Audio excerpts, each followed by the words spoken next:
I worked the front desk at a Sydney medical clinic. An American tourist walked in holding his ankle, wincing.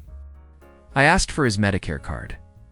He actually laughed and said, "Nice try, but I'm not falling for that scam." He thought I was fishing for his information. I explained this was standard procedure in Australia. He leaned in and whispered, "Lady, I've seen Dateline. I know how identity theft works." He demanded to just pay cash and skip the paperwork. I told him the consultation was bulk billed. He asked what his portion was. I said $0. He stared at me for a solid 10 seconds, then asked, "What's the catch?" There was no catch. He sat down suspiciously, like I was about to sell him a timeshare. By the way, this level of real-world insight is the baseline here. Most creators give you anecdotes. I give you the patterns behind them. If that distinction matters to you, you'll want to subscribe so this kind of breakdown actually reaches you. Another American asked if we accepted out-of-network providers. I had no idea what that meant. She explained her insurance tiers. For 5 minutes, I told her we don't have networks. She said, "Everyone has networks." I explained Australia's public system. She asked where to mail her copay. There was no copay. She accused me of running some kind of socialist experiment. And this is exactly why people who follow this channel stay ahead of everyone else. You won't see these cross-cultural blind spots unless someone actually dissects them. If you want more of the stories most people completely miss, make sure you're subscribed. He handed her a pamphlet about Medicare. She declined, saying she didn't want to get on a list. Last month, someone asked if they needed pre-authorization for a prescription. I said no. They asked again, slower, like I hadn't understood. Still no. They pulled out their phone to call their American insurance company. From Sydney, these stories get wilder. I'm a GP in Melbourne. An American couple came in for a standard checkup. Sore throat, possible flu. I examined them, wrote scripts, sent them on their way. At the counter, they stood waiting. My receptionist asked if they needed something. The husband said, "The bill." She said it was bulk billed. He thought that meant consolidated. He asked, "Okay, but how much?" She said 0. His wife interrupted, "No, we mean the total. For both of us." Still 0. They demanded an itemized receipt. My receptionist printed one showing 0 charge. The wife studied it like a treasure map, convinced there was a hidden line item. She asked, "Where's the facility fee?" "We don't have those." "Room charge?" "No." "Processing fee?" "No." The husband asked if this was promotional. I explained Medicare covers GP visits. He responded, "In America, just walking into the building costs $200. His wife added, "And that's before you see anyone." They left confused. 20 minutes later, they returned and asked if they'd accidentally committed fraud. I assured them they hadn't. The husband said, "This feels illegal." A few weeks back, I treated a woman from Texas for a minor infection. Prescribed antibiotics. At the counter, she pulled out a credit card. My receptionist waved it away. The Texan insisted on paying something. My receptionist joked, "Buy yourself a coffee instead." The American said, "Ma'am, I need a receipt for my HSA." I had to Google what an HSA was. She explained it was a health savings account for medical expenses. I told her there was nothing to reimburse. She asked if we reported to insurance companies.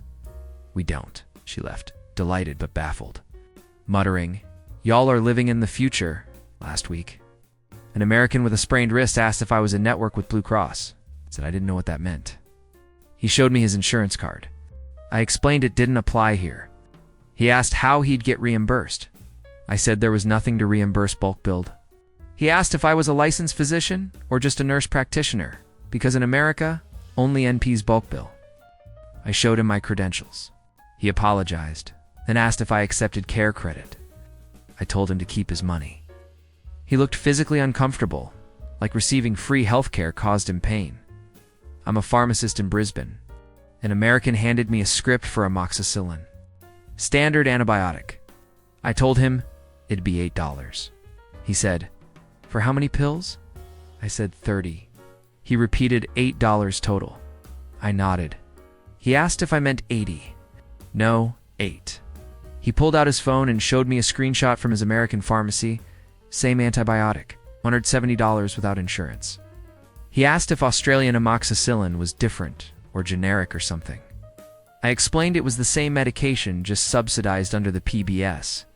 He accused me of lying. I showed him the government pricing list. He photographed it, texted someone, then asked, "Does it actually work though?" I told him it was identical. He paid, shaking his head, and said, "Y'all are getting scammed. There's no way." I asked how we were scammed when he paid $8 instead of $270. He didn't have an answer, but remained convinced something was wrong. 2 months ago, a woman from California needed insulin. She expected a battle. In America, she paid $400 per vial. I told her it was $41 here. She teared up. Actually cried in my pharmacy. She asked if she could buy extra to take home. I explained export laws, but she could get a few months' supply with her doctor's approval. She asked why America didn't do this. I had no answer. She bought 3 months' worth and left in stunned silence. Last Tuesday, an American man asked for Ventolin. I said, $9. He laughed and said, "For the inhaler." Yes, he told me it cost $90 in the States. He bought 2, then came back an hour later and bought 3 more. He said, "I'm stocking up before you guys realize your mistake."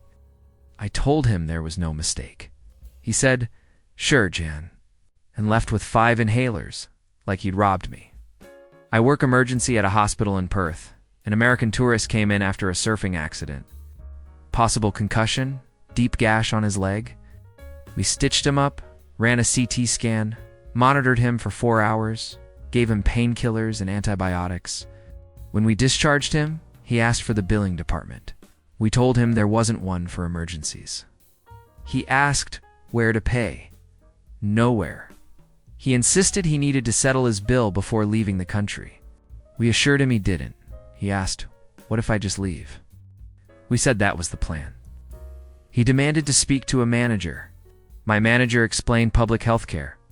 The American said, "So you're telling me I just got thousands of dollars of treatment for free?" We nodded. He asked if we wanted his passport as collateral. We did not. He said, "This is the greatest country on earth," and tried to tip me $50. I declined.